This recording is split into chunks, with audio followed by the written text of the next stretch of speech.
and now it's getting worse. So, I was just noticing in my sitting the last couple of days, it takes a long time to get my body to start to quiet down. Very activated. And the nervous system really gets activated, and even if we're at home, even if you're alone at home, or even if you feel, even if you know that you are safe, or at least to a reasonable degree, as you look at what's going on in the world, you can't help but be disturbed, and we try to kind of carry on. I mean, but our, at least our subconscious or our hearts or whatever you characterize it, know that things are not okay. That it's not. This is not healthy and normal. So I feel a tremendous humility and maybe worse than humility, a kind of impotence, and a sense of my own shortcomings. I really was going into this place of like, well, what have I done with my life? I really should have worked harder to make the world a better place. And then I came upon a Medium post from Barack Obama, and I was reading it, and then I was just thinking, this guy was president for 8 years, and he couldn't fix everything. So maybe it's not my job,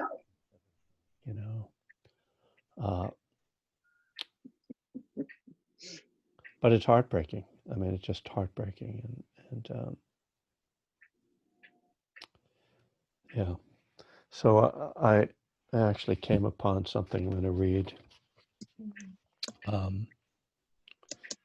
before we sit this morning. So I'm going to mute everybody now so that I can make sure we're quiet.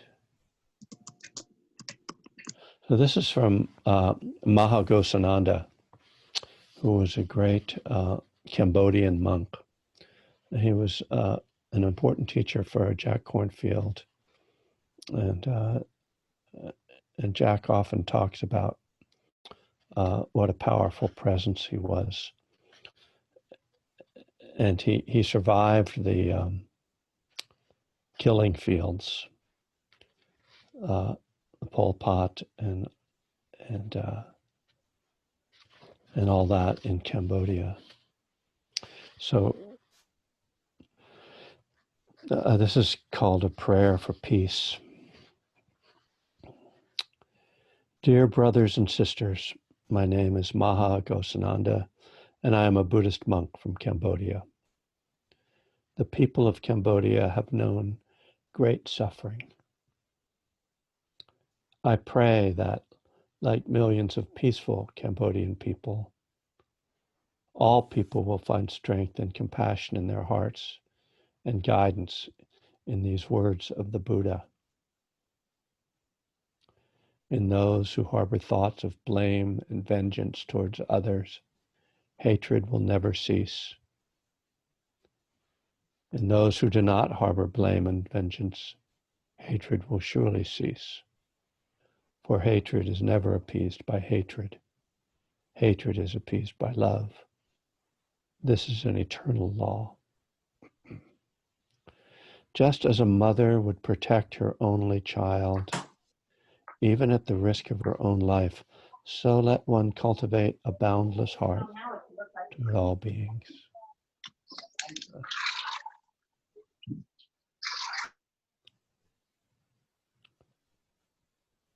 Let one's thoughts of love pervade the whole world, above, below, and across, without any obstruction, without hatred, without any enmity. As long as one is awake, one should maintain this mindfulness. This is to obtain the blessed state in this very life. The suffering of Cambodia has been deep. From this suffering comes great compassion. Great compassion makes a peaceful heart. A peaceful heart makes a peaceful person. A peaceful person makes a peaceful family.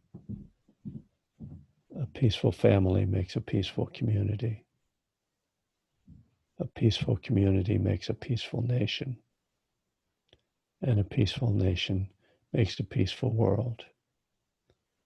May all beings live in happiness and peace. So let's sit.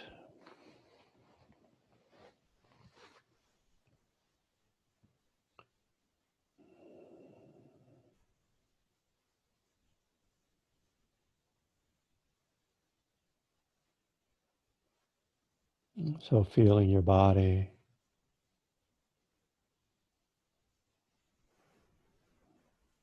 feeling whether there is peace in your body and in your heart, in your mind.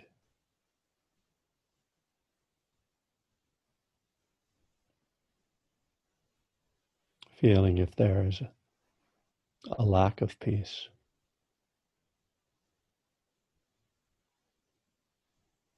And sitting with whatever is true.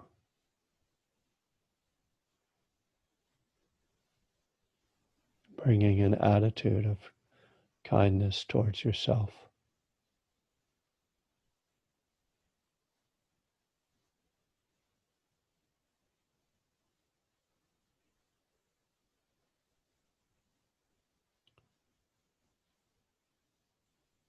Feeling the body breathe.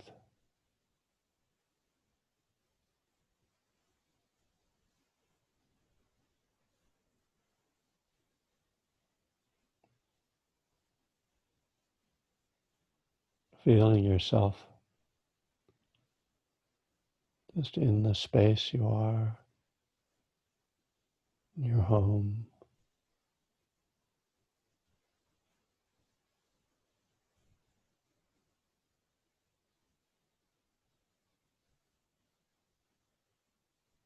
Just being aware of sound and sensations.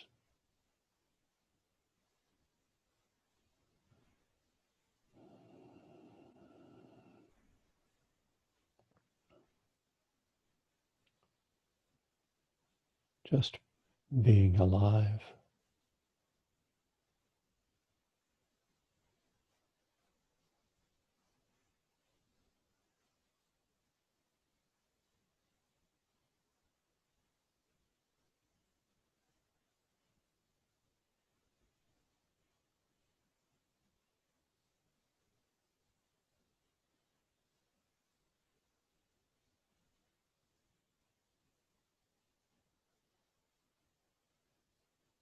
We don't create a peaceful heart.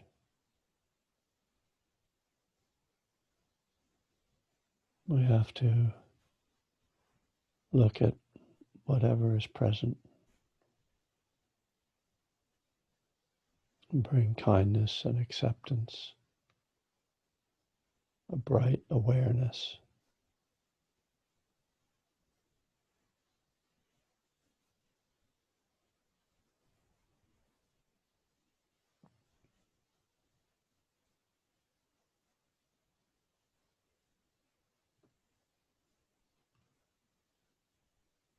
Our heart and mind and body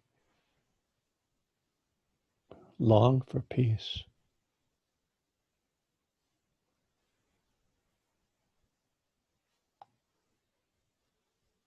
Our practice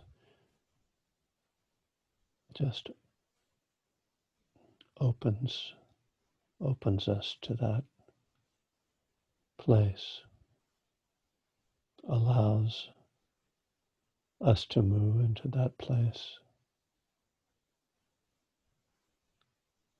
The way water seeks its own level.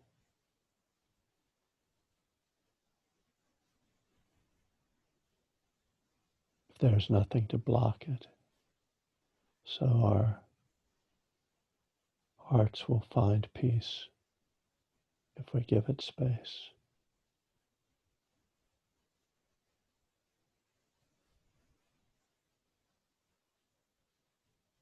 But we have to be willing to hold whatever is there. Anxiety or sadness, grief, fear,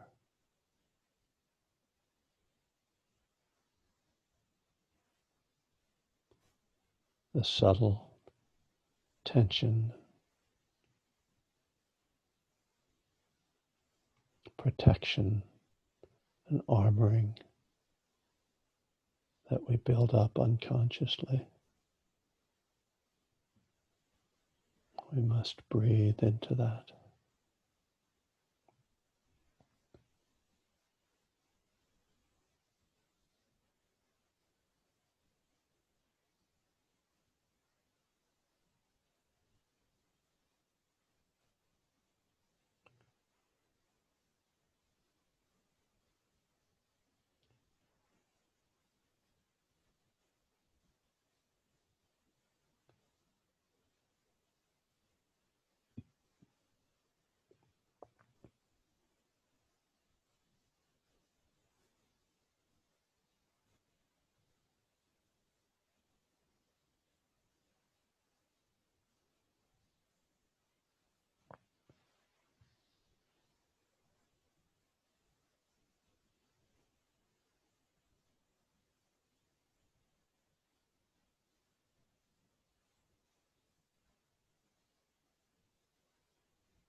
The habits and inclinations of the mind may keep pulling us into thoughts,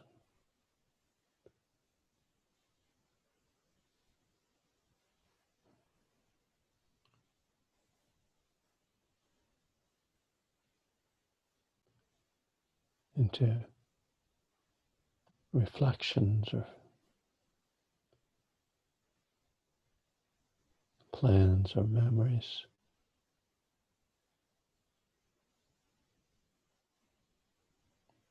We gently but persistently pull ourselves back to the moment, to the present moment, to the breath.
Just letting your practice be very simple,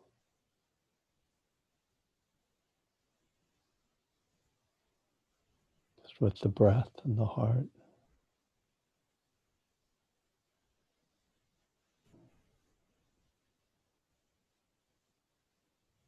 The mind wanders, you come back.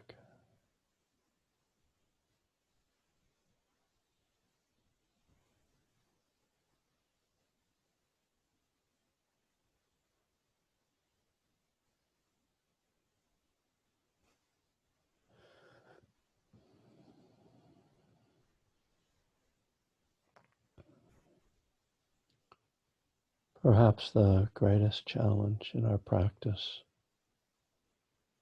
is to just be with that which we don't like.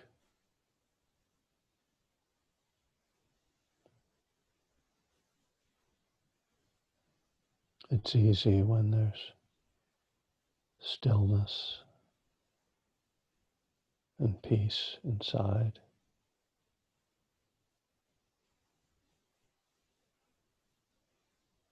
But when there isn't, it's easy to fall into efforting, trying to control, trying to make peace happen.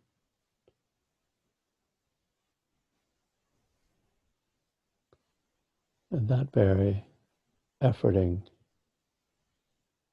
only continues that agitation.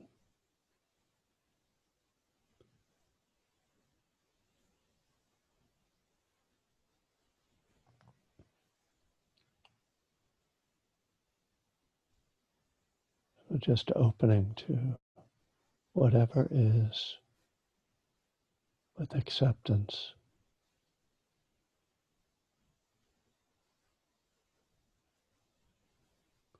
without hatred,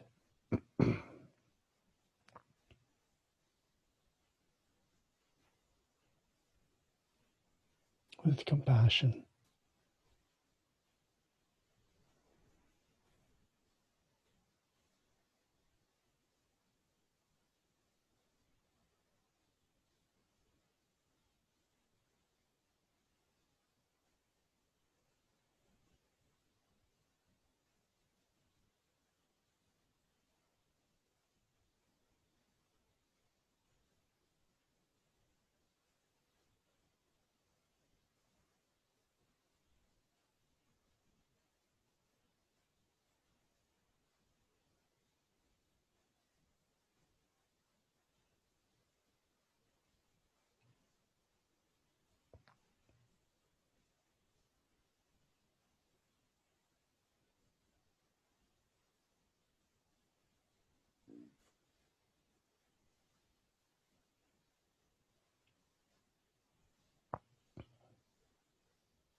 I kind of ran out of things to say about halfway through there, which is I usually try to keep the guided meditation going on the Zoom calls. That if in live teaching, I don't keep it going as much, but feels like when we're all separated like this, it's nice to have a voice going.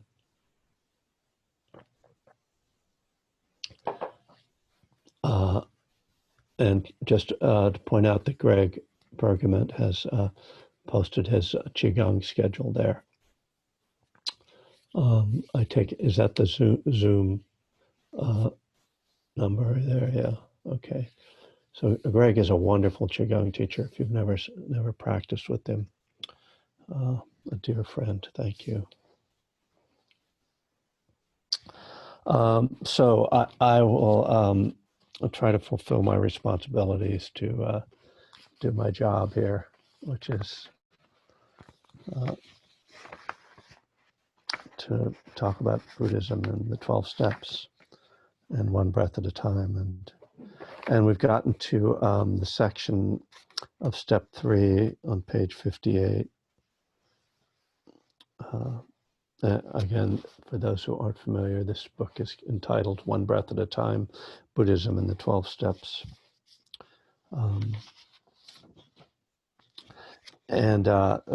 So this section is called Understanding God, and it's kind of, there's a lot to it, and I might spend more than one session on this because I want to start by talking about Buddhadasa Bhikkhu, or Ajahn Buddhadasa. So Buddhadasa, I'm going to put his name in, Buddhadasa, that was his monastic name, and Buddhadasa means servant of Buddha, like Ram Das means servant of Ram.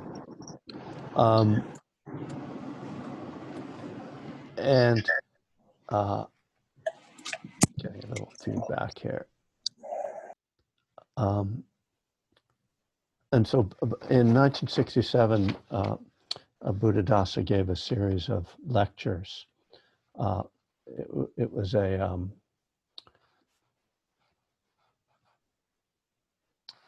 it's called the Sinclair Thompson Memorial Lecture. And it was called Christianity and Buddhism. And I think this was like a yearly lecture that would be given by different people in Thailand. And apparently Sinclair Thompson was like a minister who had probably done missionary work in Thailand, and he was interested in interfaith dialogue. And so Buddhadasa gave this lecture, which is something I've drawn from in several of my books, and the things that he said in this lecture. So I'm gonna read some quotes from what he said, and that, just sort of comment on that, and that might take up my entire morning. So his overarching sort of argument is that the idea of God is misunderstood in many religions, including in Buddhism. So he's kind of trying to redefine God, but he first starts by kind of explaining what's wrong with the way people understand God. So he says, as long as people insist that God is a person in the conventional sense of people language, which is just an odd phrase that he uses, but in the conventional sense of people language, we can say that they will not know the real God, which in turn leads to proselytizing, disagreements, clashes, and conflicts. So, he's starting out by really sort of laying out some of the real problems with when you misunderstand what God means, you start trying to promote your version of it, and then you wind up having, crusades and wars that are about that are based on this misunderstanding. He says the intellectuals will increasingly deny this ordinary kind of God, and it will not be very long before people educated in the modern way will have eliminated God from their hearts altogether. So just as we've seen, as probably many of us have gone through, with a sort of, as he says, educated in the modern way, a modern view, scientific view, this incorrect definition of God alienates thoughtful people. And so they turn away from the idea of God. He says, God in people language is simply a conventional word which is used when speaking to children. It is used also by adults who, being intellectually immature, feel and think like children. He does not pull punches. They will use the word God in that way until their awareness and wisdom mature enough for them to understand finally the meaning of God according to Dhamma language. So because he's coming out of Theravada Buddhism, he uses the Pali for Dharma. So the word Dharma is a Sanskrit word, which we're going to talk about, but in Pali, it's spelled it's with going to me. I resent the first one, but you might want to change on your chat. It's going to me privately on accident. Oh, I'm sorry. Thank you, That's Angela. okay. Thanks.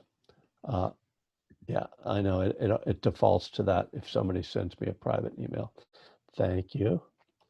Okay, Dharma, that's Dharma in Sanskrit, and then in Pali, it's Dhamma. So he's saying Dhamma. So they will use the word God in that way until their awareness and wisdom mature enough to understand finally the meaning of God according to Dhamma language. So even this idea that he's putting forth that the word God can be understood in Dharma or Dhamma language is a radical statement. It's not something that like the traditional monastic Theravada monastic community would be probably in. I don't know. It's not how it would typically be put forward, and certainly a lot of Western Buddhists reject this idea, as I've gotten the opportunity to experience.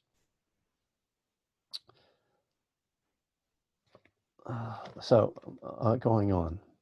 Something of equal importance to observe and understand is that every religion has something that can be called God, but that some religions talk about their God only in terms of Dharma language. Thus, it appears that those religions have no God, and so they are classified as non-theistic religions. Buddhism and Jainism are religions of this type. Another group of religions mostly use easily understandable conventional language when talking about God, and so they are classified as theistic religions. Christianity, Hinduism, and Islam are examples of this type. Religions of this latter group have very profound things to say about God in terms of Dhamma language, but they are hidden under the outer shell and form of those religions. So I think this is, again, his very open-mindedness, that I just admire so much, that he's saying that, Christianity, Hinduism, Islam, they also have the Dhamma or the Dharma embedded in them, but they're just hidden by, as he says, the outer shell and form of those religions. And he says the classification of religions into two groups, non-theistic and theistic, is a superficial classification that does not touch the real essence or meaning of religion. So he uses the word religion sort of differently from the way we do. So he almost uses it as a synonym for truth. He again knocks this attitude. We continue to do so, however, because most people are only able to understand things superficially and thus are unable to penetrate to the heart of religion. Consequently, many of them come to despise religion more and more, especially what is called God. Finally, some declare that they have no religion and are proud to be atheists. So this should be very familiar to most of you, if not all of you, this idea that people become so alienated by this superficial explanation of God that they call themselves atheists. And it's very. I mean, for me, it's like he's taking the modern. He's going beyond, like, kind of what we think of as progressive modern thinking, like, oh, God, that those Christians, those Muslims, those Hindus, they're all, or whoever you're critiquing, they're all deluded with this this idea of God. And as he says, yeah, the idea of God as this sort of Santa Claus, a superficial understanding, yes, of course, that's not God, but to it's like part of my frustration is that in Western, at least in the world I've grown up in Western culture and American culture, the definition of God has been hijacked by largely of fundamentalists and evangelicals who sort of, and the rest of our culture, the rest of us have somehow agreed that that's the definition of God, that that's a legitimate definition of God. And since we don't agree with that, and since we don't believe in that definition of God, we become atheists. But it's like ceding the power of spirituality to a radical fringe, essentially. Modern evangelical and fundamentalist Christianity is in my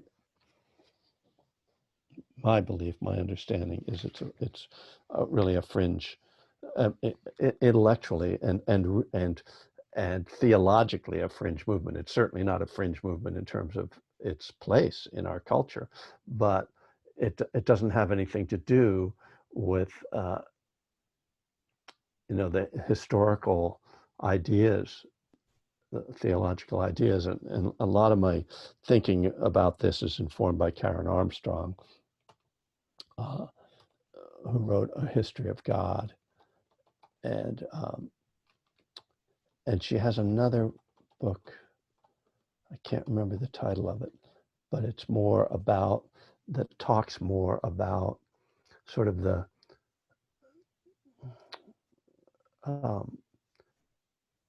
I guess it does. I guess History of God does this too, but kind of the evolution of the ideas and definitions of God, and just realizing that that definition of God has evolved points to the fact that it's not one thing, and that we can make it what we want it to be. So let me get to something that I think is more positive here, instead of just critiquing and tearing everything down. Buddhadasa gives us then a definition of what I call Dharma God. That's what my book, Burning Desire, uses that term.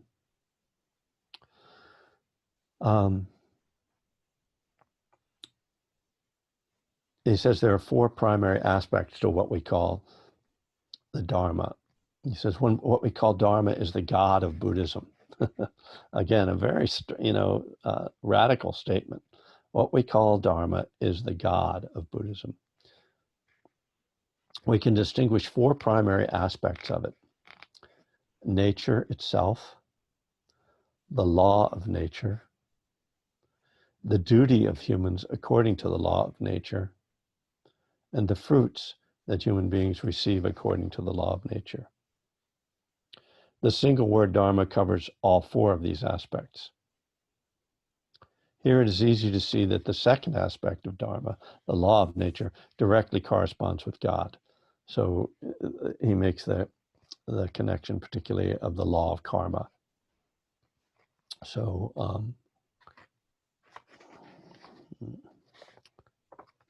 just okay. So just to take this apart a little bit. So he's saying that nature, when we think of on the vast level down to the microscopic level or the subatomic level, all of it is a power greater than ourselves, or it's all operating by its own laws. Well, that's the second one, but it's all operating, and we have no control over it. Essentially, I mean, we can engage it, but we don't. We're not in charge of it. And the laws of nature are what define how nature works. So gravity and the like, physical laws. But in Buddhism, we consider impermanence to be a kind of natural law.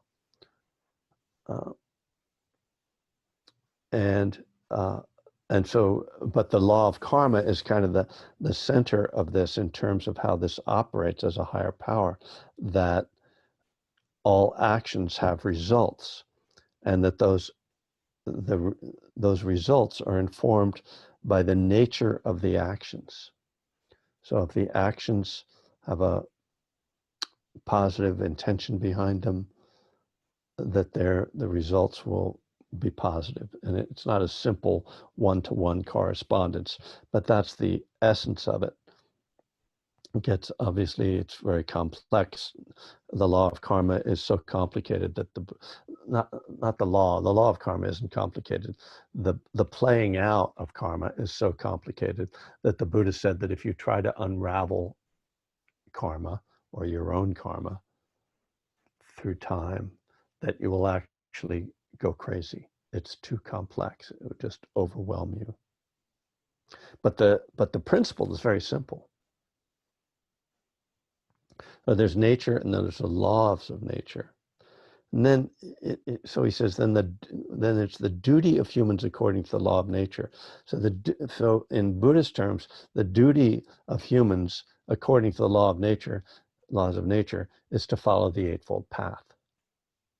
So this gives us, this isn't just like, oh, there's God and I'm helpless. It's like, oh, there's a way to work with God, and there are effects that happen when we do that.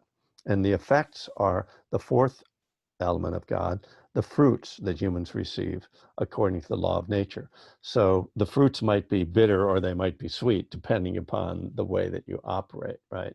Depending upon whether you carry out your duty, as he says.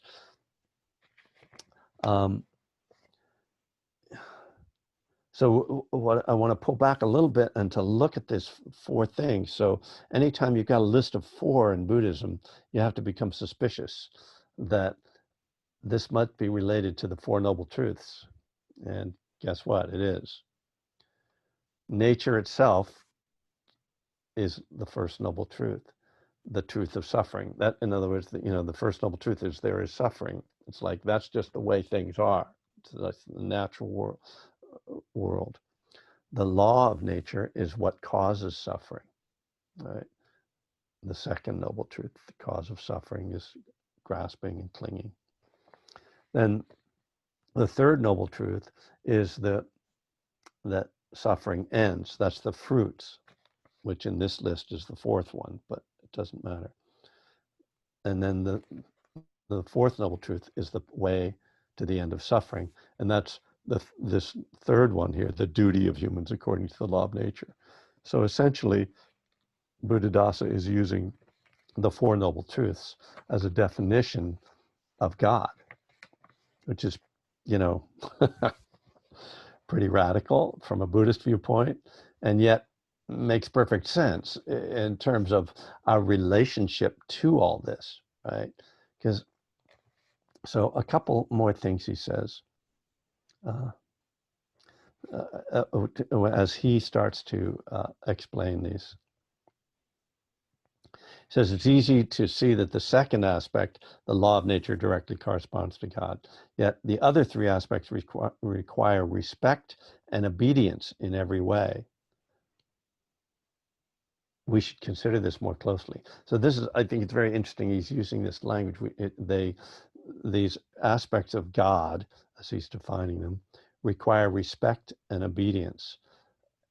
And I think he's very intentionally using that language because it, it relates to a kind of theistic way of operating with God, right? Of we have to be accept God's will. And so he says, nature is something that God created. In other words, is the will of God. We must respect, honor, and take interest in it in order to realize the truth of nature, which is to realize God in one of its aspects. In other words, realizing the truth of nature enables us to accept without sorrow or resentment that which Christians call the will of God, even though it should appear in the form of floods, earthquakes, plagues, or finally death. Natural conditions manifest the will of God better than anything else, and in fact, all natural phenomena reveal God within themselves. Well, you sort of can't help but think about the situation we're in right now, that there's this natural thing called a virus. It's just a thing, it's just some uh, RNA, I think. It's just it's it's not, it doesn't have any feelings, or it doesn't have an attitude. It just happens that it doesn't interact well with these organisms, but it's powerful as hell, right? And we have to deal with it. you know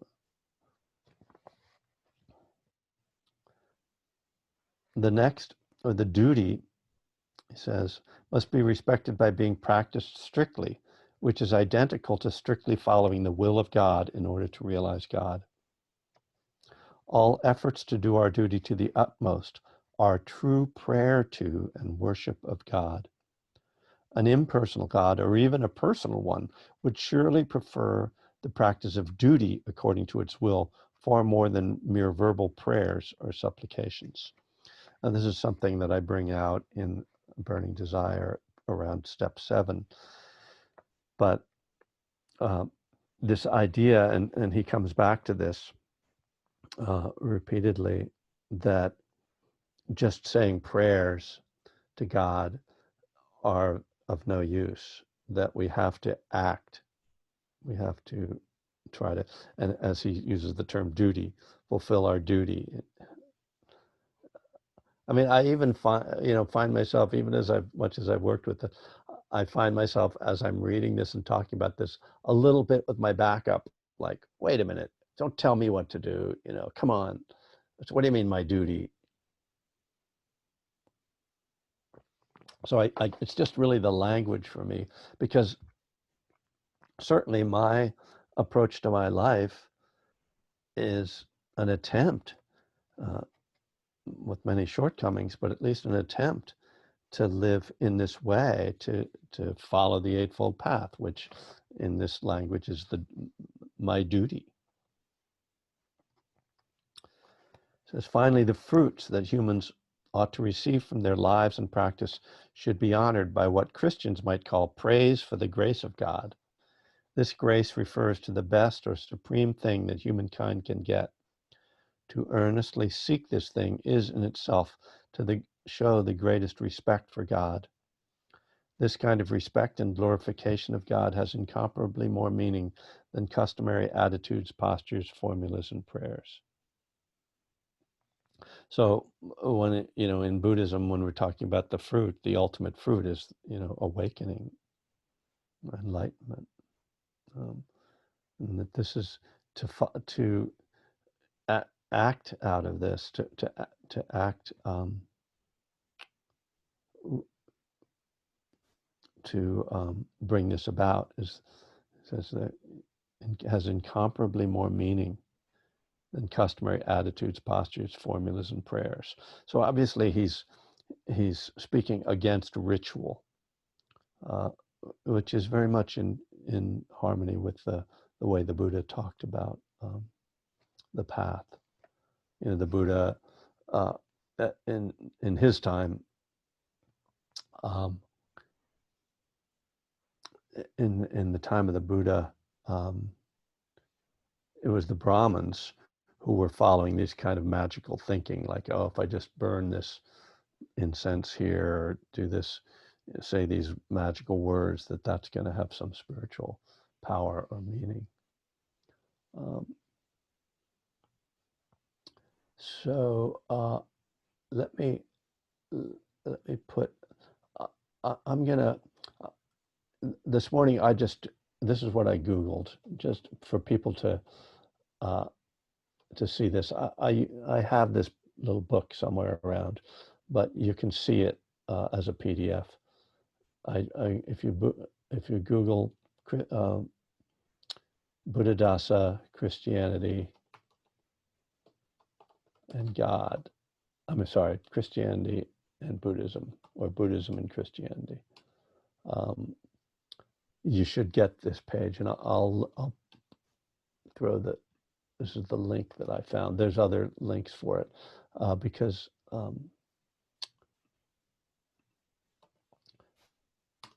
there's the link for it. The latest version of this, the latest translation, is done by someone named Santikaro. Santikaro was a monk with Buddhadasa, and he was a translator for him back in the 80s. He left the monastic life. He now lives, I think, in Wisconsin. But there's when I Googled Buddhadasa, Buddhism and Christianity, the first link was to Buddhadasa. So he's got a lot of translations. So that's great material if you're interested in it. So I think that's enough for today. And as I said, I think I may continue this topic on Friday, because it's one that's pretty rich. But I'd like to at least open it up for the last few minutes for any questions or thoughts.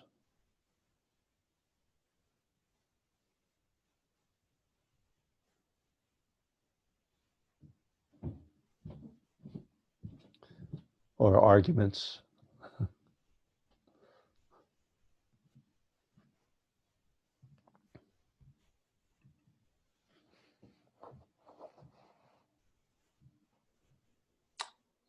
Hi, Kevin. Hi, everyone.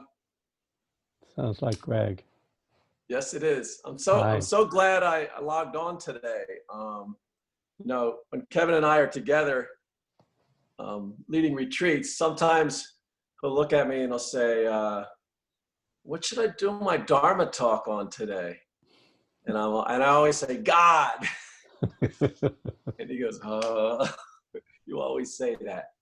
I just find the subject so fascinating, you know, breaking through my personal conditioning around what that word means. You know, I didn't even say the word God, I don't know how long, months of my early recovery. And the steps were inundated with that word until I got in touch with the feeling, the essence, and, you know, I don't want to get into what I believe now, because there's not enough time, but it's changed and evolved over the years. And it's also enabled me to, when I go to meetings that people are expressing their version or interpretation of that word, I feel it come up, like, you know, there's that magic again. And it's like, okay, that's okay. That's what they believe. And it's helping them. You know, it's okay. You have your belief and, you know, so it softens that. Whereas before it was just this wall and all this weirdness around thinking that I had to accept everyone's interpretation of that word when I went to meetings. I think it's useful And it's been a long time coming that, you know, this material is available for people that have, I don't want to say alternative, because that would, you know, but different interpretations of the word God. Thank you. Thank you for these teachings. Yeah, Greg. Thanks, man. Appreciate it. Hi, this is Mick in Kansas City. Hey, Mick. Hi. If you'll forgive me, I'm going to leave my video off just for a little while. I, too, want to express my gratitude for both the timely nature of this and as well as, well, timely in two ways. It's dealing with what's going on in our country right now, but it's also completely in line with what we're studying in the book right now. And thank you for posting the information about that article. I myself, as I've told you before, I sponsor guys in 12-step recovery, but not just Buddhists. I work with Christians and Jews and people that are undecided, but they're not ready to let go of that idea of God. And this is spot on information, how I can discuss, you know, this open way of thinking of God without getting attached to specific ideas and thought streams regarding. I mean, there's a quote from Buddhadasa that you said something along the lines of, maybe it was just your interpretation of Buddhadasa, that it's these little things that people grasp to. I think it was the limitations of our beliefs of God make us want to defend God, or something along that lines. So anyway, I just wanted to thank you that this is fantastic, very timely, and thank you for sharing this. Thanks, Mick. Yeah, all right. I mean, I think in those kind of conversations, we can kind of turn it around a little bit by seeing that what people in those so-called theistic religions believe are all these things that Buddhadasa is talking about. Nature, the laws of nature, our duty, and the fruits. That's all part of anybody's legitimate definition of God. So the Ten Commandments, you know, are part of that. That's the law of nature, right? That's Moses' law, or Judaic law, and as Buddhadasa talks about, like hurricanes and earthquakes, it's, you know, and pandemics are all the will of God because they're nature, and so yeah, I think the biggest difference is the idea of God as a personal intercessionary being or force, and that's where in Buddhism we don't really think of it as personally involved in each of our lives. It's just there are these laws and we have to follow them. Somehow, I think one of the corruptions of God is when people start to say, you know, God is on my side and God is against you, or God did this for me personally, and as if like we're getting some unique, you know, backdoor deal where God's slipping something out for us that everybody else doesn't get, and that's where, you know, and I don't know, don't know what to do with that kind of thinking. I mean, it's very nice to think God is on your side. You know, Bob Dylan has that song. Anyway, Bob Dylan has a song for everything. Yes. Hi. Hi, Kevin. Richie here from Amsterdam. Thank you for the exposition on Buddhadasa. I really liked it. I always wanted to know what is the relationship of God and Buddhism. You know, actually, I am now two weeks clean after being 10 months clean. Okay. So 2 weeks ago, I had a very small slip. I'm resetting now. But just the day after my relapse, my sponsor and the sponsor of my sponsor, they got me in a room in Zoom, and they are in St. Martin, and I'm in Amsterdam. And then they were asking me, a couple of questions. And then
the world pretty safe.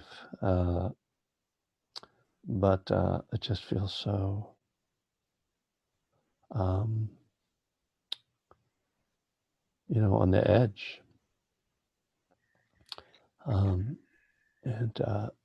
I know there are people for whom it's a whole lot more dangerous right now, particularly people of color and African Americans, for whom, even if they're not involved in direct trauma right now, are certainly getting triggered. And just there's so much pressure,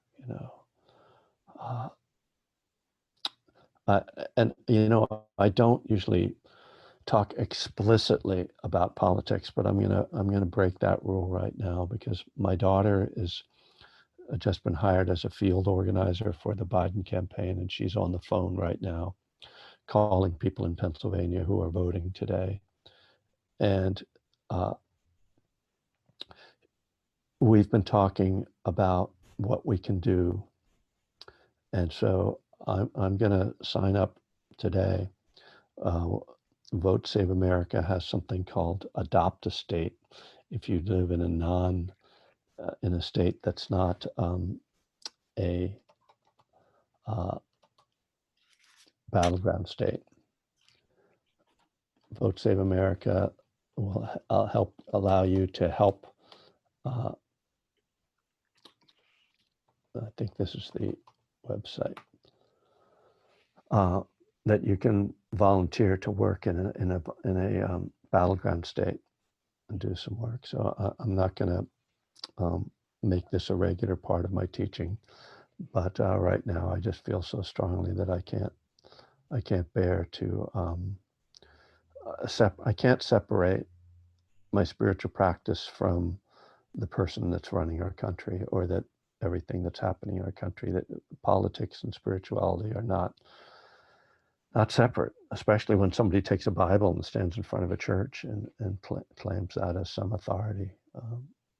So if I'm sorry if anybody's offended by that, by my bringing that into this, which I do want to keep it a safe place, but sometimes I just got to do what I got to do. So may I jump in? I never really interrupt, but may I interrupt? Yeah, who's this? I'm not seeing. Oh, Dan. Yeah, hi. Dan here. I'm over here in San Rafael, and it's pretty hard to, your Nixel alerts that used to be for COVID are now for whatever. Yeah. Just a quick one. Jack was on last night from Spirit Rock, and he posted 75 things that we can do as white people to try to make a difference and get the attention and become aware of these things. And thank you for putting something out that we can do to help. Many of us are privileged, white, retired, and we got to do something now. And it's and I know this ain't the forum, but if you want to put something up on your website where we maybe have this talk, where we as concerned citizens can do something, I'm all for it. Okay, that's a good idea. Thank you. Yeah, Dan, I'll do that. I'll put up some resources today. And as I said, my daughter is very engaged, so she can help us to, and I'll say everybody on this call is not a white person. So, to be, I am, and I am, and I feel a lot of humility in that position that I don't want to speak for anyone. One of the things that my daughter suggested, and I guess going around, is supporting some of the businesses that are minority owned in the Bay Area. So we're going to be ordering dinner from a African American owned business tonight.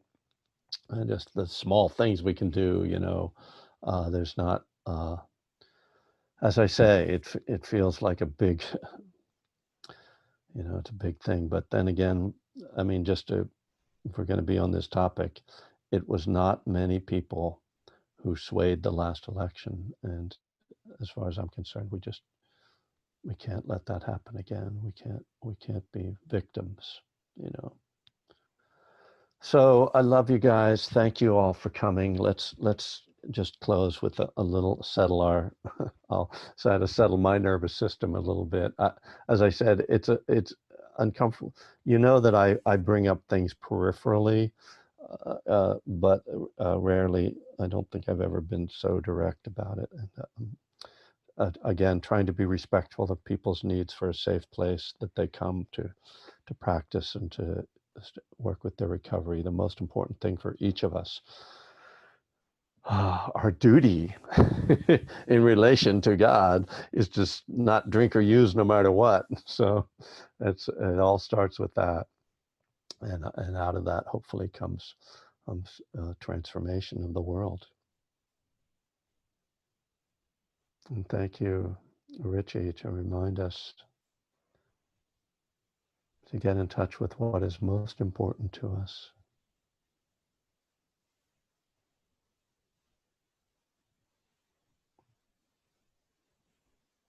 When I was working on my last book, Living Kindness, I started the most simple mantra, which is the Beatles mantra: love, love, love. And I call on this mantra at times when I feel engulfed with the struggles and conflicts, external and internal. Love, love, love.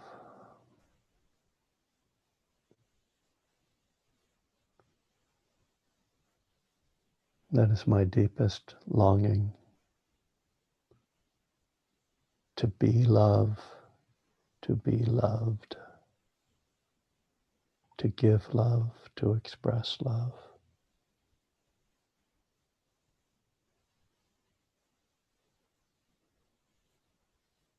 It seems so simple. It's what everyone wants.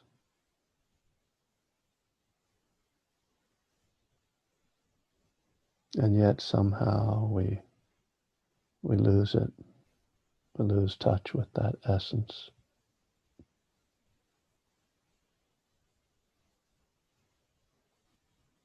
We wind up in the opposite place.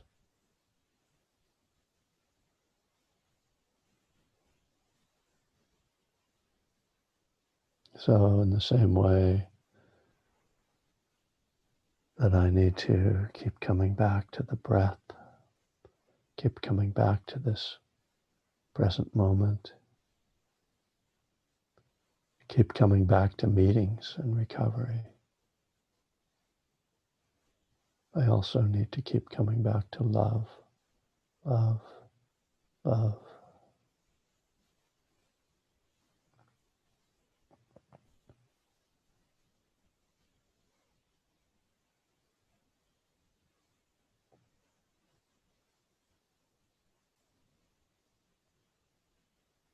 May we all be safe. May we be healthy. May we live in peace and love for ourselves and for all beings.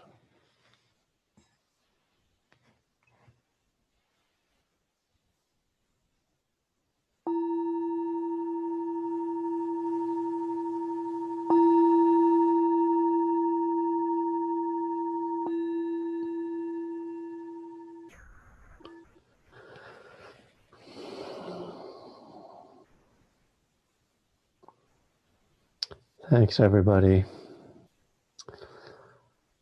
Stay safe, and I will see you on Friday. I'm going to be saving, as well as the video and the audio, I'm going to post some of the chat too, so that some of those links will be available. So I'll keep them on my Zoom page.